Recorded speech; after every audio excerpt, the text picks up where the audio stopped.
literature, a conflict is a literary element that involves a struggle between two opposing forces, usually a protagonist and an antagonist. There are 5 main types of conflict: person versus person, where there's physical conflict or disagreement.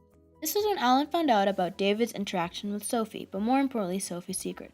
In this case, they both had a disagreement, David wanting it to be kept a secret, Alan the opposite. They also had a physical dispute, David's initiative to give Sophie more time to escape.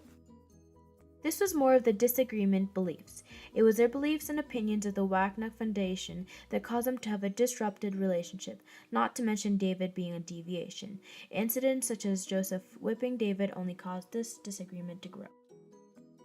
Person versus self, when a person has an internal conflict. This internal conflict David had was his fight for what he believed in.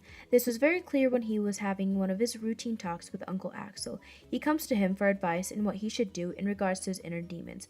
For example, David seeks for change, but with what he was exposed to, he suggests in rebuilding what old people built. But with Uncle Alan's wise words, he tells them to try being their normal selves instead. This internal conflict was introduced in the very beginning. When Sophie hurt her foot, she had the internal conflict of whether she should let David see her foot or not. She had her rules to follow, and she didn't know whether it was okay to break them. Person versus society. The protagonist has a strong belief against the majority of the community or surroundings and decides to act on it. Anne had her selfish but inevitable desire for love, but she had a group to think of, as it could very well affect them and their secret. She had her choices, and she chose wrong. Person versus nature. This conflict deals with the nature of life or natural forces. In this event, Petra had a conflict with the river. This was when the group found out Petra had the same but more powerful ability. It was Aunt Harriet's long-lasting and dying battle. She couldn't produce properly, but that wasn't her fault or something she could control, for it is up to nature to take its course.